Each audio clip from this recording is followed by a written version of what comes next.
Ako yung anak ni Dolphy, 1980, nalagay po sa mga pahayagan. Ako po yung anak ni Dolphy, nasangkot po sa kasong arson with multiple homicide. Ito po isang bahay na nasunog. 6 na tao po namatay dito. At ako po yung nahatulang mabilanggo ng habang buhay na pagkabilanggo. Pero nakatayo ako sa inyong harapan, gusto ko pong ipaabot sa inyong kaalaman, mga kapatid, wala po akong kinalaman sa kasong ito. Tuloy po akong naisangkot sa kasong ito kasi ang image ko po isang drug addict po.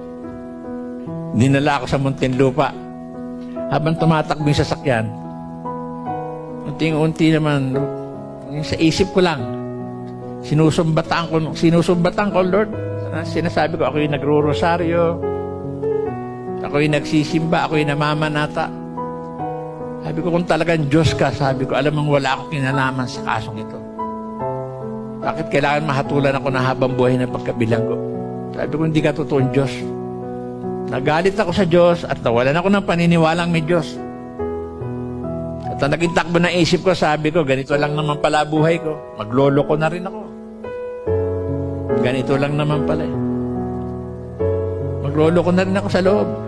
Ako po, nakisama ako sa takbo ng bilangguan. Wala kaming ginawa, kundi uminom, magsugal, magbato. Naging worse ang buhay ko. Alam niyo, kung magyosi ako, 3 kaha isang araw. Malboro ako, 3 packs. Pero salamat sa Lord, alam niyo po yung daliri ko, nagkulay nicotine to eh. Pero salamat sa Lord, binalik ng Lord yung kulay. Amen? At ako po, nabulol po ako sa shabu. Hindi na ako maintindihan ng tatay ko magsalita. Pag dumadalaw, nagagalit. Sabi, ba't ganyan ka magsalita? Pinakain mo na yung letra. Pero salamat sa Lord, nandito ako. Nagpapatutuo po, ipinapahayag po ang kabutihan ng Panginoon Diyos. Amen? Pero nung dumating sa punto ng buhay ko, napagod ako.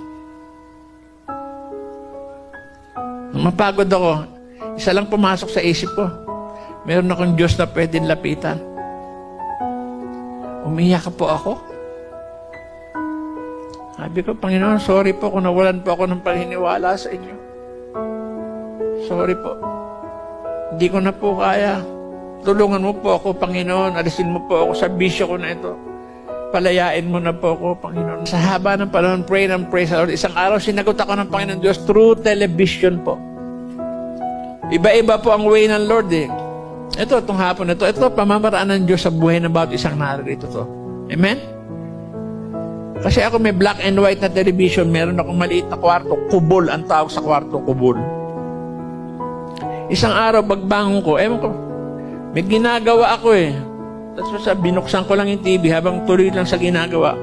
Pagtingin ko sa TV, nakita ko po doon si Brother Ed.